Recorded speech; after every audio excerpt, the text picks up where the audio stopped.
Hola a todos, vamos a ver la unidad número 8, la última del curso, las conclusiones.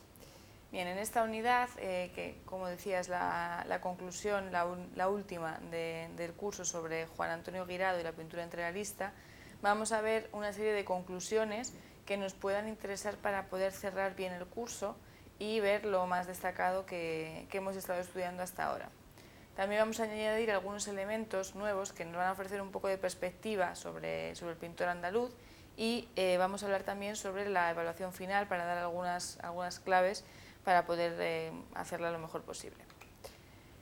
La estética para el final del siglo. Por un lado, pues habíamos visto todo lo que englobaba el siglo XX, el cambio de las primeras vanguardias al arte que va a surgir después de la Segunda Guerra Mundial, cómo hay un trabajo de los artistas con el espacio y con el tiempo,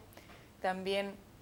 otra serie de movimientos artísticos que se van a centrar mucho en todo lo que tiene que ver con el psicoanálisis, con los estados de conciencia, como pueden ser, que los tenéis aquí puestos también, el surrealismo, el futurismo u otras vanguardias. También la posmodernidad. Hemos visto también este cambio que había entre lo moderno y lo posmoderno y que no pueden entenderse el uno sin el otro. Como habíamos visto también, la posmodernidad no entendida solo como lo que va después de lo moderno, como algo que sea cronológico, sino también entendida como algo estético. Es decir, cuando hablamos de posmoderno no hablamos de algo que abarca un periodo determinado de tiempo, sino que estamos hablando de algo que tiene una serie de características estéticas determinadas. Y también, si continuamos con esta línea, lo que nos encontramos a finales del siglo XX, pues son movimientos que van desde las técnicas más tradicionales hasta todo lo que está relacionado con videoarte, el cuerpo, la transvanguardia y sobre todo el uso de Internet y las redes sociales. Cuando hablamos de interrealismo, que veíamos que es más allá de lo real, habíamos visto las definiciones de César Rodríguez Aguilera, también habíamos visto lo que decía Federico Fellini al respecto, y nos vamos a quedar con esta definición, que es una definición bastante operativa, que es ese ir más allá de lo real, algo que nos va a remitir no solamente a lo que vemos, a nuestros sentidos, sino que es una estrategia que se utiliza plásticamente, que utilizan los artistas, para llevar a cabo a nivel visual y conceptual la idea de la que nos quieren hacer partícipes y, como nos decía Madariaga también, que nos introducen en el mundo del artista.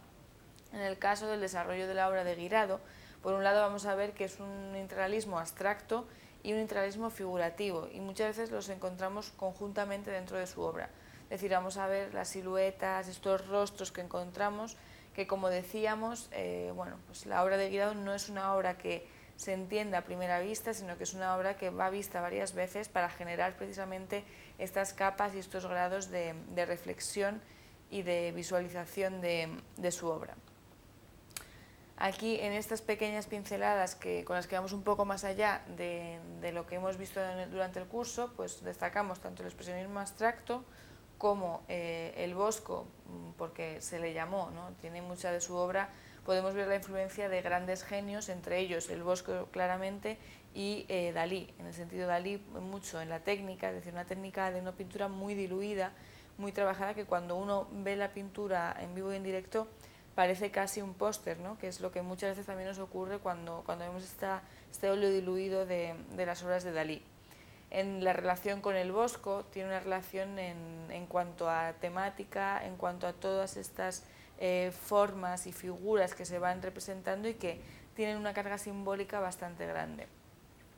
Como bien os señalamos aquí, pues se le consideró el Bosco del siglo XX y tuvo influencia de varios movimientos artísticos. Vamos a dar también una serie de definiciones que van a ser operativas a la hora de trabajar y de entender de forma muy básica cuáles son estos movimientos. El expresionismo abstracto, que se va a referir siempre a las emociones y a los sentimientos a través de abstracción, es decir, podemos encontrarnos con cuadros con simplemente dos colores, con simplemente formas muy básicas y que van a intentar transmitirnos emociones. El esencialismo, que es un movimiento que va a surgir, sobre todo también empieza a surgir a nivel filosófico, y que van a hacer por oposición al existencialismo, es decir, va a buscar la esencia de las cosas y no va a fijarse en la forma o la superficie, sino que va a ir hacia adentro. El surrealismo, como ya anunciamos, es una teoría, surge de la teoría psicoanalítica de una manera que sea aplicada al arte. Y también vamos a encontrarlo como superrealismo o surrealismo, es decir, siempre lo que va más allá de lo real en lo onírico. También habíamos hablado cómo surge esta relación entre arte y política, entre arte y sociedad, cuando hablábamos de artistas que están comprometidos a través de su obra con su tiempo, y en el caso de Guirado lo habíamos visto reflejado en toda su obra. Entonces, en este caso, pues hay también otros movimientos como pueden ser el activismo, que genera algo a nivel político mucho más fuerte, el feminismo con problemáticas relacionadas con la mujer, y como veíamos en el caso de Guirado hay un compromiso que va a variar y va a generar una serie de códigos estéticos en su obra que van a hacernos reflexionar desde qué ocurre a nivel político en su entorno, cómo son nuestras sociedades y por último también lo que tiene que ver con el medio ambiente y con nuestra relación con el planeta. Así vamos a establecer también este debate, que es un eterno debate en cuestiones artísticas, en relación a si el artista debería dedicarse a generar arte en su estudio y hablar como digamos, de cuestiones elevadas que están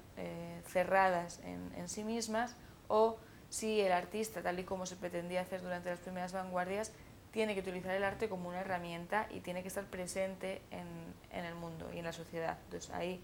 dejamos abierta la cuestión a debate.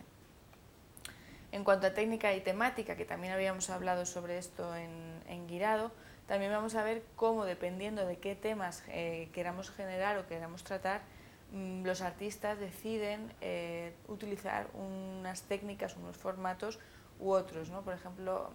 a mí siempre me gusta poner este caso, el caso de Rothko. Cuando uno ve la obra de Rothko ahí en el Museo Thyssen en Madrid, tenemos Verde sobre morado, por ejemplo. Es un cuadro que envuelve al espectador. Solo estamos hablando de un cuadro con dos colores, verde y otro cuadrado morado, pero que te envuelve a un nivel físico, es decir, es necesaria la visualización del cuadro y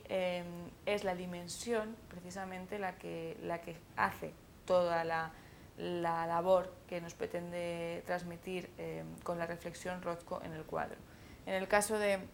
Guirado también vamos a ver cómo se genera una serie de atmósferas y de espacios que son espacios muchas veces oníricos y que son espacios que pertenecen al mundo del artista y que intentan llegar de una manera muy clara al público. En el caso de Guirado tenemos precisamente esta manera de trabajar a través de las capas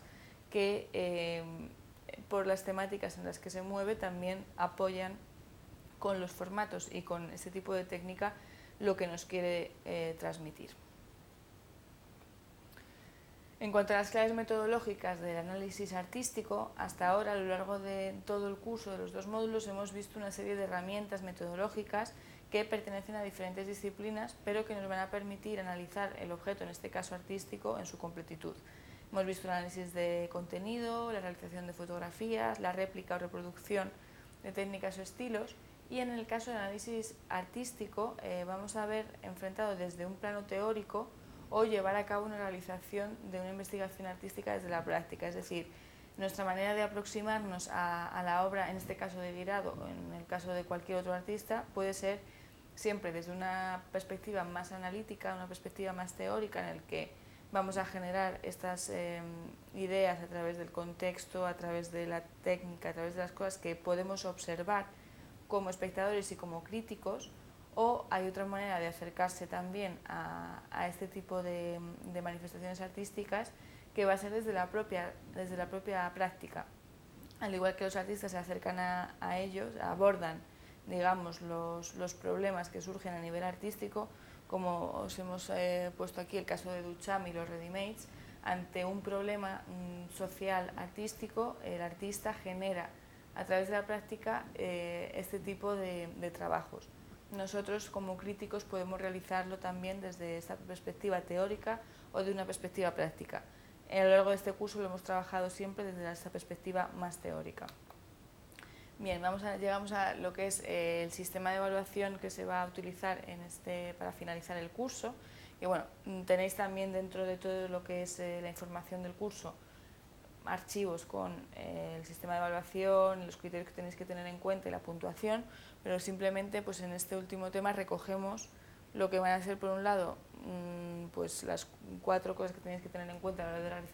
de realizar el trabajo, y por otro lado los criterios que tenéis que tener en cuenta de evaluación a la hora de corregir el trabajo de vuestros compañeros. Es decir, como sabréis, el sistema peer-to-peer se trata precisamente de generar